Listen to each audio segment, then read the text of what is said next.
Saya Muhammad Amirul bin Muhammad Azri selaku pembentang pertama. Untuk analisis reka bentuk kurikulum, pola kurikulum dan orientasi kurikulum yang dilaksanakan dalam kurikulum kebangsaan. Itulah tajuk saya bagi pembentang pertama. Untuk konsep dan pengertian dia, reka bentuk kurikulum ialah suatu alternatif prosedur dalam rangka menerapkan dan menilai suatu kurikulum. Untuk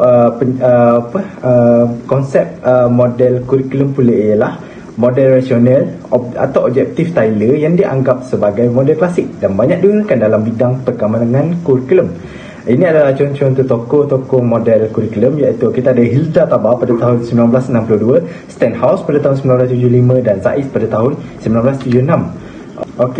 Untuk klasifikasi model reka bentuk kurikulum pula ialah pada model rasional objektif, iaitu tokoh dia Taylor dan Tabah, maafkan saya. Untuk ideologi dia logik linear. Yang pertama, tujuan ditentukan, cara diusahakan dan matlamat ditetapkan. Untuk model berkibar pula, tokoh dia Wheeler, Nichols dan McDonald. Untuk logik dalam saingan berkait, ideologi dia menekankan penyelesaian masalah dan saling hubungkan sistem, saling menghubungkan sistem, macam itulah. Untuk model dinamik atau interaksi, iaitu tokoh dia ada Zaiz, Walker and Silverback, Saylor and Alexander dan yang terakhir Goodland. Untuk logik linear ataupun dipanggil sebagai logik ideologi dia, iaitu integrasi pelbagai pemboleh ubah dasar dan pemboleh ubah komponen.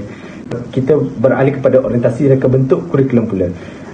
Untuk yang pertama, kurikulum berpusat pada pelajar, iaitu penerangan dia fokus kepada potensi murid, pembinaan insan menerusi minat dan keperluan dan tujuan. Untuk sebagai contoh dia, kurikulum sekolah sukan, kurikulum sekolah seni. Untuk yang kedua pula, untuk orientasi reka bentuk kurikulum berpusatkan akademik, di mana menekankan pengetahuan, nilai dan warisan budaya dan memfokuskan proses mengingat dan memahami. Sebagai contoh dia, reka bentuk mata pelajaran pelbagai, reka bentuk disiplin, reka bentuk broadfield. Untuk yang seterusnya, kita punya orientasi reka bentuk kurikulum berpusat masyarakat, iaitu penerangan dia isu kurikulum yang berbentuk masalah sosial atau persekitaran dan berdasarkan kesejahteraan masyarakat. Sebagai contoh dia, memfokuskan pada masalah dalam hidup, reka bentuk pembangunan semula masyarakat dan situasi kehidupan. Dan untuk orientasi reka bentuk yang terakhir pula ialah kurikulum elektif, maafkan saya, iaitu penerangan dia gabungan keseluruhan kurikulum. Daripada semua kurikulum, dia menggabungkan keseluruhan kurikulum tersebut. Sebagai contoh dia, ilmu dan keterampilan, potensi individu dan mengatasi masalah.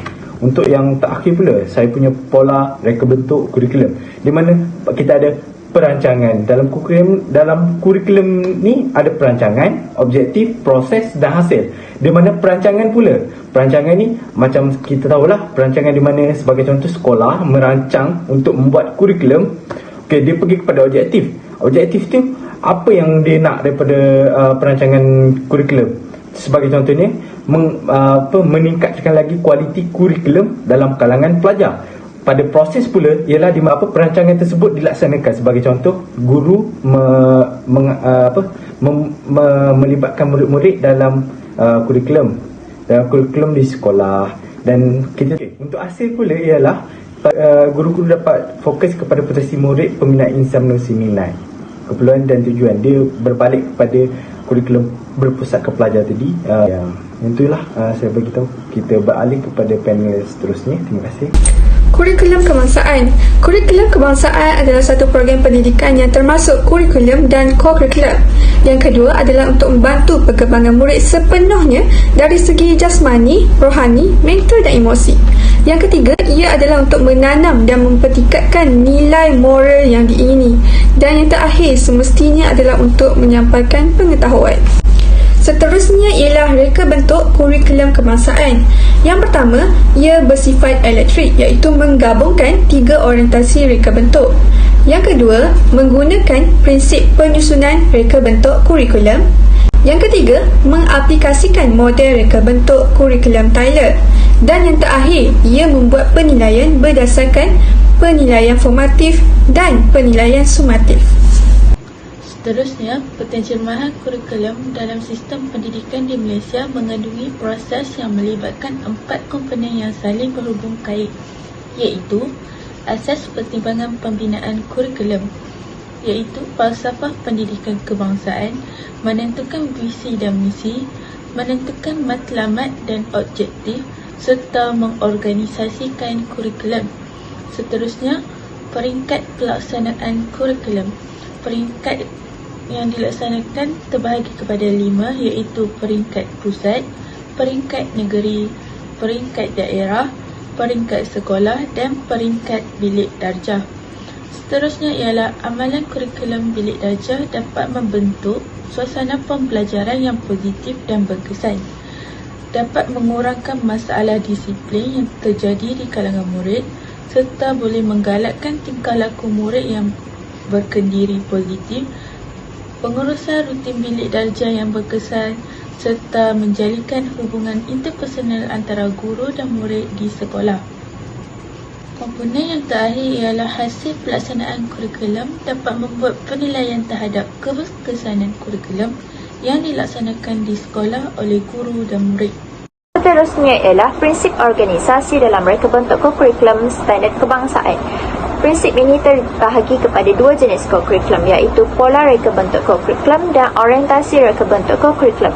Pola reka bentuk kurikulum terbahagi kepada 3 jenis, iaitu kurikulum sebagai perancangan, iaitu perancangan berpandukan kepada topik, subtopik yang disenaraikan dalam rancangan kerja khusus ataupun maklumat khusus, rancangan pembelajaran sebelum kelas dimulakan, dan seterusnya ialah kurikulum sebagai proses.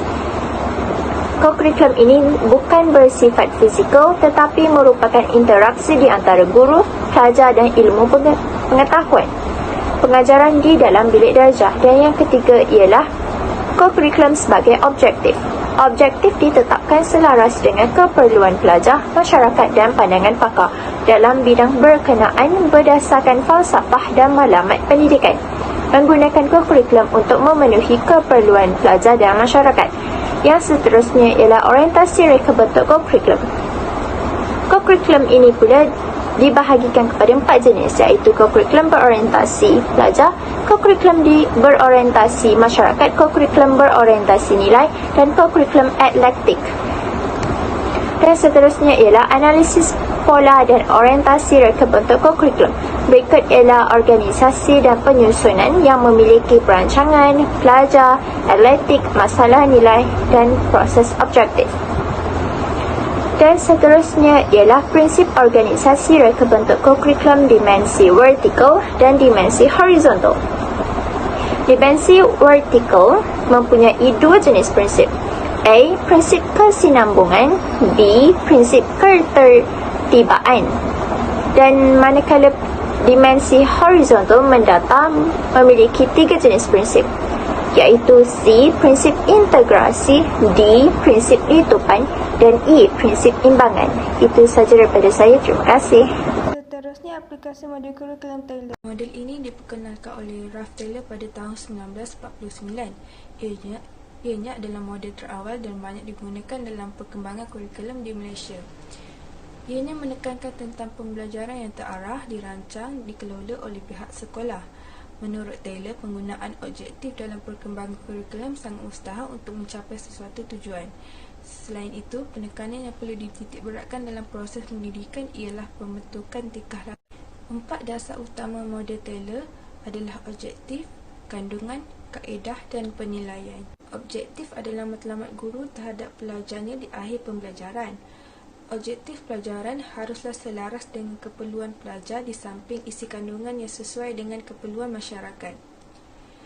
Ciri objektif jelas dan baik, harus realistik dan sejajar dengan aras kebolehan serta minat pelajar. Dokumen seperti standard prestasi dan dokumen standard kurikulum adalah sebagai rujukan. Pertimbangan adalah berdasarkan pelibatan pelajar, peringkat boleh ukur, keadaan dan tingkat prestasi pelajar. Kandungan khusus yang mantap adalah berdasarkan pemilihan dan perancangan pembelajaran oleh pendidik. Perancangan kurikulum harus dari aspek pengalaman sedia ada pelajar. Bahan kurikulum haruslah disusun mengikut unit-unit pembelajaran dari arus yang mudah ke yang lebih kompleks untuk mencapai objektif. Antara tiga dasar prinsip utama ialah prinsip kesinambungan, ketertiban dan kesepaduan adalah diperlukan dalam penyusunan kandungan. Fokus kepada pemilihan set-set dan kaedah pengajaran yang dipilih oleh seorang guru. Pemilihan kaedah pengajaran sangat penting kerana akan membawa kesan yang terbaik kepada pembelajaran pelajar. Buku-buku rujukan dan alat bantu mengajar yang menarik akan memberi impak yang terbaik dalam proses pengajaran dan pembelajaran. Penilaian adalah untuk melihat kesan ketercapaian objektif dan matlamat kurikulum. Ianya dilakukan secara formatif dan sumatif. Kekuatan dalam model Taylor ianya sistematik dalam mengurus perjalanan pengajaran dan pembelajaran, logik, mudah dan praktik. Pelajar dapat berinteraksi dengan persekitaran luaran.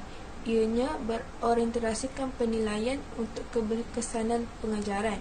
Akhir sekali, untuk menentukan hala tujuan organisasi. Kelemahan model Taylor pula, ianya terlalu tertakluk kepada objektif, terlalu linear, terdedah dengan unsur-unsur politik dan terlalu terikat dengan mata pelajaran dan peperiksaan.